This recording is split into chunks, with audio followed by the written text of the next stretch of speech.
Assalamualaikum warahmatullahi wabarakatuh. Nama saya Yunita Dwi dari Prodi S1 Farmasi. Nah, di sini saya akan memberikan beberapa penjelasan mengenai apa itu definisi farmasi, pendidikan farmasi, dan sejarah kefarmasian. Nah, ini dia penjelasannya.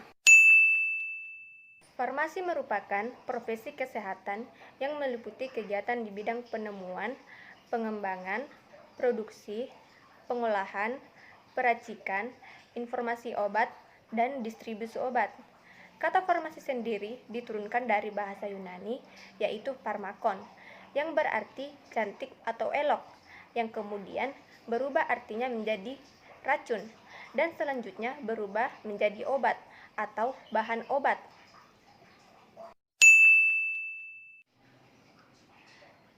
Dalam sejarah perkembangannya, terdapat beberapa ilmuwan yang berjasa dalam berkembangnya ilmu farmasi, diantaranya yaitu yang pertama Hippocrates pada tahun 460 sampai dengan 370 sebelum Masehi, dokter Yunani yang memperkenalkan farmasi dan kedokteran secara ilmiah.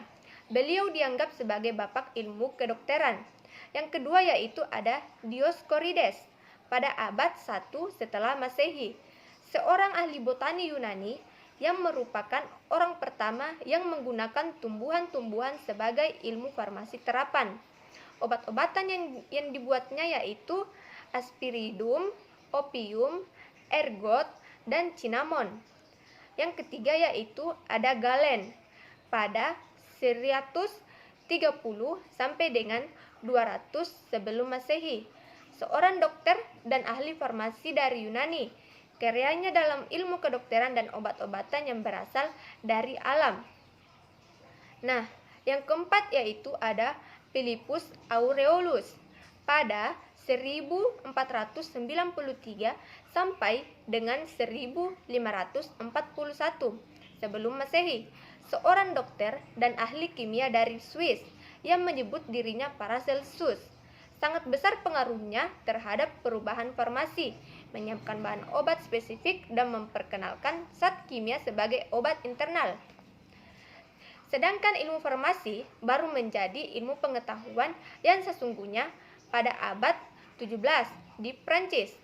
Pada tahun 1797 telah berdiri sekolah farmasi pertama di Prancis, dan buku tentang farmasi mulai diterbitkan dalam beberapa bentuk. Antaranya yaitu ada buku pelajaran, majalah, dan farmakope. Kemajuan di Prancis ini diikuti oleh negara Eropa lainnya, misalnya yaitu ada Italia, Inggris, Jerman, dan lain-lain. Di Amerika, sekolah farmasi pertama berdiri sejak tahun 1821 di Philadelphia. Sejalan dengan perkembangan ilmu pengetahuan, ilmu farmasi pun mengalami perkembangan hingga terpecah menjadi beberapa ilmu yang lebih khusus, tetapi saling berkaitan. Terdapat beberapa tahapan dalam pendidikan kefarmasian. Yang pertama yaitu D3 atau Diploma 3, yang dirancang selesai dalam 3 tahun dengan gelar AMD Pharm atau Ahli Media Farmasi. Yang kedua yaitu ada S1 atau Strata 1 yang dirancang selesai dalam 4 tahun dengan gelar Sarjana Farmasi atau S-Pharm. Nah, yang selanjutnya itu ada profesi apoteker. Profesi apoteker yang dirancang selesai dalam 1 tahun dengan gelar APT atau apoteker. Selanjutnya yaitu ada magister. Magister atau sering juga disebut dengan strata 2 yang dirancang selesai dalam 2 tahun dengan gelar magister sains. Selanjutnya yaitu ada doktoral. Program doktoral yang dirancang selesai dalam 3 tahun dengan gelar doktor.